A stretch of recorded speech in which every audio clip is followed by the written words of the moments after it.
Minuto com mais 5. Bom dia, senhores. Bom dia, senador. Quero agradecer imensamente essa oportunidade, porque toda vez que nós fazemos uma proposta para o senador tem tido a sensibilidade de receber-nos e, ao mesmo tempo, abrir a casa para que a gente possa trazer uma proposta. E, mais uma vez, o senador foi sensível à nossa proposta de participar, de fazer, elaborar uma audiência pública aqui, juntamente com a juventude africana.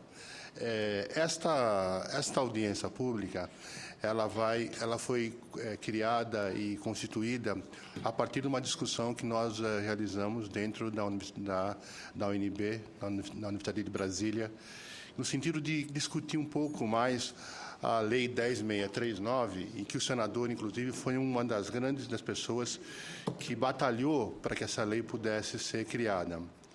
A Lei 10.639 é a lei que cria a obrigatoriedade de você implementar a história da África e a história da... Deixa eu, sem querer, te atrapalhar, já que eu não queria atrapalhar. Mas só para chamar para a mesa já, Daniel Altur Nangam Metogo. Como é que é a pronúncia? Metogo. É isso? Aluno africano do Centro de Convivência Negra da UNB, doutorando em Engenharia Civil e coordenador dos assuntos acadêmicos da União de Estudantes Africanos em Brasília. Volta a palavra aí, vai. Bom, e na lei, ela é muito específica em trabalhar com a história do negro no Brasil e a história de África. E nesse trabalho, a gente tem percebido, ao longo desses últimos 10 anos, que a lei ela tem sido implementada graças ao trabalho, basicamente, de professores, né, que têm tomado a iniciativa, e de alguns governos municipais e alguns governos estaduais. Mas a grande crítica que nós fazemos hoje é que não tem sido implementada no seu conjunto do país, né? Ou seja, muitos municípios não têm implementado e muitos estados também não. E muitas instituições do ensino superior e do ensino médio, do ensino fundamental também têm ignorado sistematicamente a lei. Isso tem sido uma proposta de vários conselhos, de várias secretarias e da militância que tem feito uma avaliação crítica da sua implementação, já que é uma lei que deve ser implementada do ensino fundamental ao ensino superior. E nós, na Universidade de Brasília, a gente resolveu trabalhar com o tópico da história da África, que é um tópico importante e que a gente começou a discutir, a conversar com quem? Com os africanos. Porque se nós vamos falar de história da África, vamos também conversar com os africanos. E nessa conversa com os africanos, que é um trabalho diário, a gente percebeu que havia necessidade de incorporar aspectos contemporâneos, né? Porque os africanos, quando chegam na universidade, há um estranhamento, porque a visão que os brasileiros têm sobre o continente africano ainda é muito distante do que é a realidade, né? O Brasil tem sido um dos países que tem feito um esforço enorme em termos da sua presença no continente africano. No último governo, ou seja, nós saltamos de aproximadamente 10 embaixadas para mais de 30 presenças dentro do continente africano, embaixadas brasileiras, e aqui também em Brasília. Então, isso não se traduz, ao mesmo tempo, num conhecimento mais contemporâneo. Então, o senso comum sobre o que é África hoje, ela é veiculada um pouco pela imprensa e ela é veiculada um pouco pelo diz-que-diz-que e tal, né? E ela é muito concentrada, senador, na área cultural e na área religiosa. E o continente africano são 54 países, né? E aqui nessa mesa eu tenho a Mar, que é do Sudão, o Daniel, que é de Camarões, o Alberto, que é de Angola, o Gaudêncio, que é de Guiné-Bissau, e nenhum deles pratica candomblé. Nenhum deles nem sabe o que é candomblé. Então, e nem sabe o que é essa religião afro, porque eles têm outras maneiras de cultuar a questão religiosa. Só que nós temos aqui a questão, temos a África Ocidental, temos a África Austral e temos a África Oriental aqui. Estão pegando várias partes do continente. E isso, nós percebemos que no diálogo com a população brasileira, e no diálogo na universidade, a gente percebe que há uma desinformação por parte de boa parte de professores e por parte também da mídia, por parte de... Então, a gente resolveu fazer um debate. E esse debate foi se enriquecendo e tal, a gente acabou fazendo um projeto e uma provocação que eu fiz, falei, bom, tá bom. Aí nós concorremos ao edital dentro da UNB, falei, olha, vamos fazer um projeto em que vocês vão falar da África contemporânea para os alunos, estudantes da periferia de Brasília. Vocês vão sair, eles toparam. Então, eles percorreram 9 escolas dos estudantes que estão aqui na mesa e outros estudantes foram falando, explicando, e cada um explicando, olha, eu sou de Guiné-Bissau isso, eu sou de São Tomé e Príncipe, a língua que nós falamos lá é essa e tal. Então, a surpresa, o impacto deles falando de jovem para jovem, que era seu país, foi uma coisa que despertou tanto por parte dos jovens, como parte também dos professores. Porque, quando eles mostravam o que era, por exemplo, Nairobi, eles levavam um susto, pensavam que era uma cidade europeia. Eles não tinham ideia de que a Nairobi era uma cidade tão linda, tão importante e tão moderna. Quando mostrava Luanda, também eles não entendiam como é que... Mas Luanda é isso? Eles imaginavam sempre a imagem daquela criança famélica, aquela questão de... Que nós vamos ver aqui, vai ter alguns slides, não vai ter? Sim, vai ter alguns slides em relação a isso. E pode saber que não é só as crianças da periferia, viu? Grande parte do povo brasileiro tem uma visão distorcida do continente africano. É isso. Isso que é a importância dessa audiência pública, que nós estamos ao vivo para todo o Brasil. Mas vai lá, está interessante. Nós tivemos... e aí a gente começou a conversar e começamos a trabalhar e tal, e nesse período, que eu trabalhei quase 3 anos, a gente decidiu, os estudantes decidiram, vamos fazer uma união de estudantes africanos de Brasília. Ou seja, a gente vai trabalhar... havia vários grupos, né? Grupo de tal país, tal. Vamos juntar todos e fazer uma união. Aí fizemos uma união de estudantes. Essa união, ela basicamente é uma rede de solidariedade para receber os estudantes que estão chegando aqui em Brasília, que tem alguns problemas de adaptação e tal, em que nós procuramos, de alguma forma, servir de uma rede para poder ajudá-las e tal.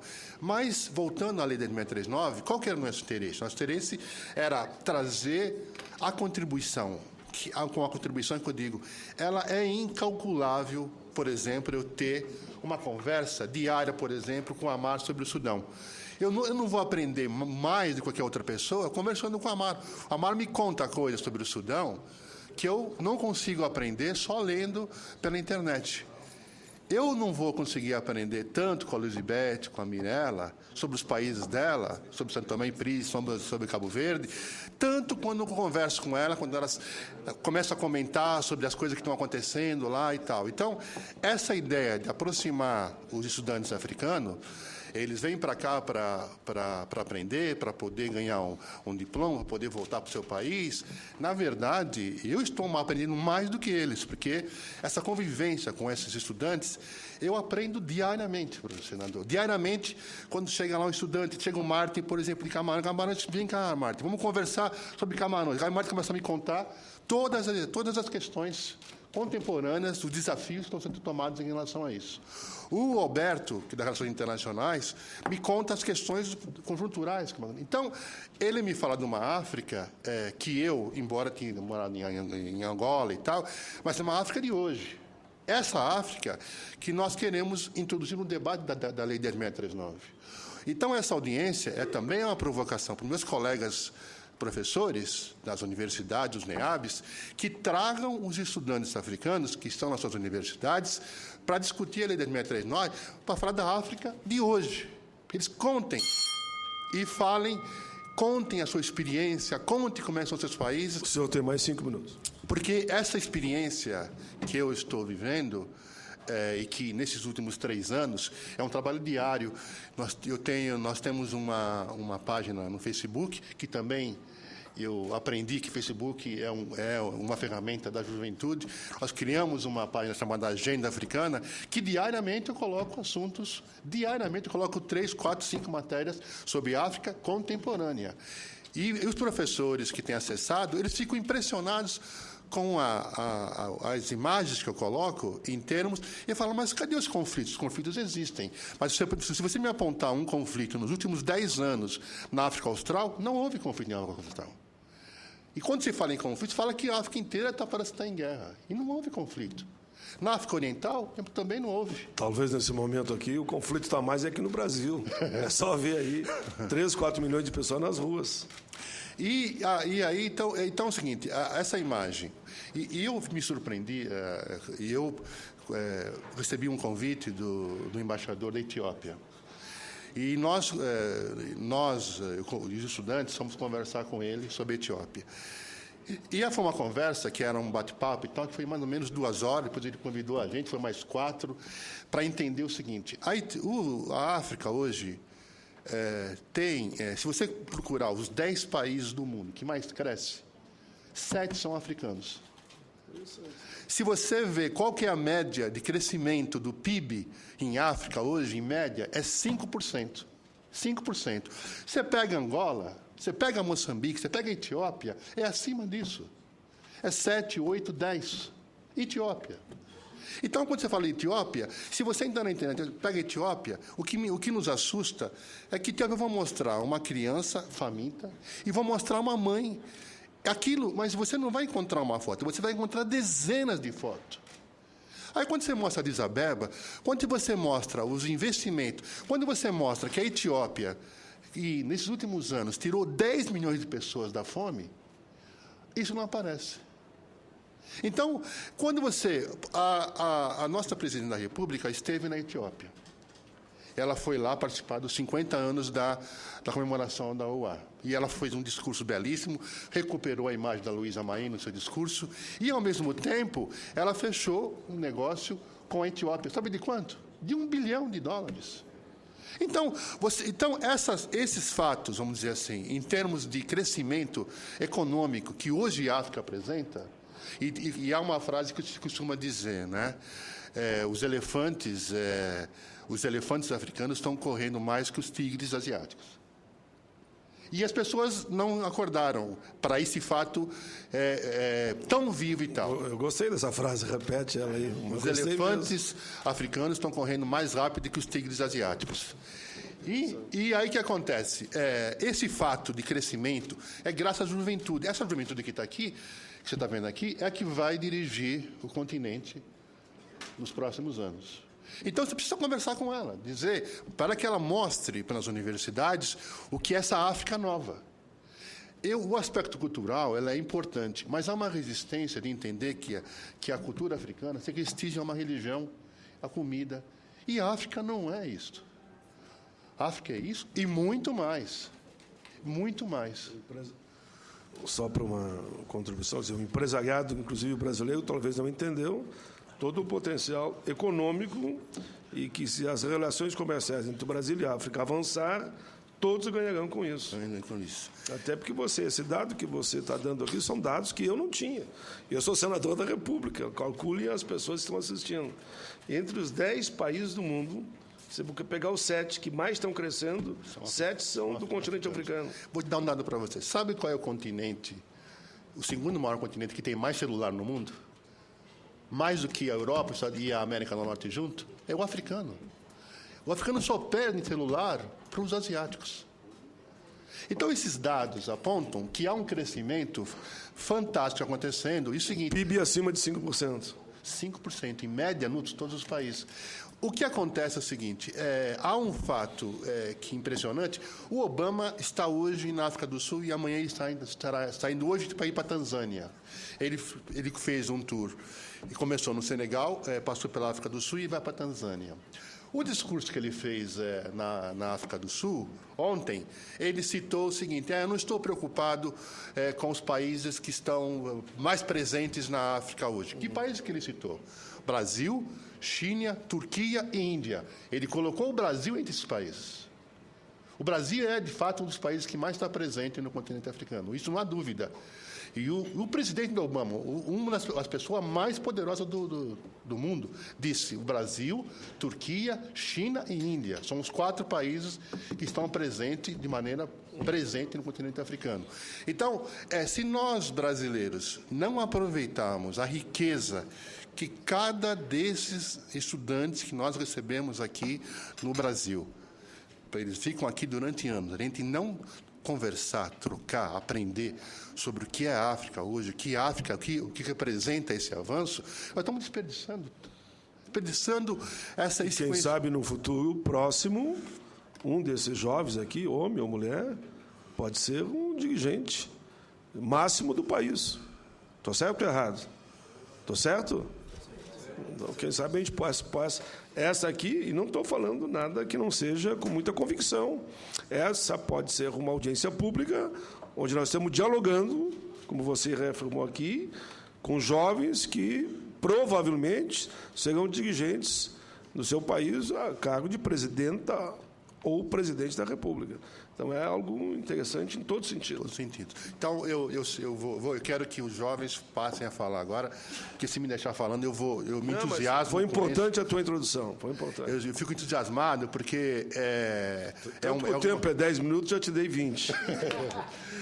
Eu fico entusiasmado, porque é uma coisa que eu vivencio diariamente nesse dia a dia com eles. Eu tenho aprendido muito, né? E eu acho que esse debate que nós estamos iniciando aqui é um debate feito com a nação, com os meus colegas da universidade, fora da universidade, com a militância, para dizer, gente, precisa conversar mais sobre essa África contemporânea. Os desafios que nós temos para entender esse processo não podem ficar naquela concepção que não condiz com a nossa realidade de hoje. A nossa realidade de hoje, ela é mais complexa, ela é mais desafiadora e ela é mais otimista em termos do que pode vir a acontecer. E aí o exemplo disso é a juventude africana que você está vendo aqui na mesa. E eu queria dizer o seguinte, aqueles que estiverem interessados em acompanhar nosso trabalho, vocês visitem nossa página no Facebook, a Agenda Africana, que é feita na forma coletiva. Todo dia nós colocamos assuntos novos lá. Muito obrigado.